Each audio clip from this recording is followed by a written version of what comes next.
ગાંધીનગરના સરગાસણ ખાતે શેરી અફેર ગરબાનું આયોજન કરવામાં આવ્યું હતું ત્યારે બજરંગ દળના કાર્યકર્તાઓ ઓચિંતા ગઈકાલે રાત્રે અહીં પહોંચ્યા હતા અને ખેલૈયાઓને તિલક કરીને ગરબા રમવા જવા દેવાનું કહ્યું હતું, જેથી પોલીસે તેમને સમજાવવાનો પ્રયાસ કર્યો હતો, પરંતુ તેઓ પોલીસ સાથે માથાકૂટ કરવા લાગ્યા હતા, જે બાદ પોલીસ અને કાર્યકર્તાઓ વચ્ચે ઘર્ષણ સર્જાયું હતું, જેથી લોકોને ટોળે ટોળા ઉમટી પડતા પોલીસે લાઠીચાર્જ કર્યો હતો।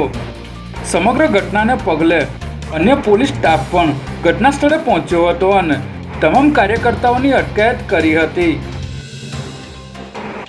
નારોલમાં નિવૃત્ત પોલીસ અધિકારી અને હાલ હોર્સ રાઇડિંગના કોચની પુત્રીના ચારિત્ર પર શંકા રાખી પતિએ છરીના ઉપરાછાપરી 20 જેટલા ઘા મારીને પત્નીને મોતને ઘાટ ઉતારી દીધી હતી। બાદમાં આરોપી પતિએ શાળાને ફોન કરીને તારી બહેનને મારી નાખી છે કહીને ફોટા તથા વિડીયો પણ મોકલી આપ્યા હતા। ત્યારે આ મામલે ભૂપેન્દ્રભાઈએ નારોલ પોલીસ સ્ટેશનમાં બનેવી નિલેશકુમાર સામે ફરિયાદ નોંધાવી હતી, જેને પગલે નારોલ પોલીસે ગુનો નોંધી આરોપી નિલેશની ધરપકડ કરી લીધી છે।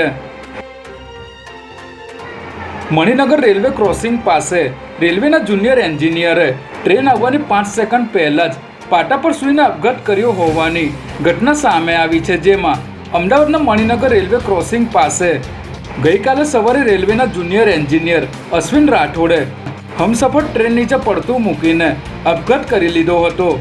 લોકોની નજર સામે જ અશ્વિનભાઈએ આપઘાત કરતા હાહાકાર મચી ગયો હતો। ત્યારે ઘટનાની જાણ થતાં પોલીસનો કાફલો ઘટના સ્થળે દોડી આવ્યો હતો અને હાલ પોલીસે મોતનું કારણ જાણવા માટેના પ્રયાસો શરૂ કર્યા છે।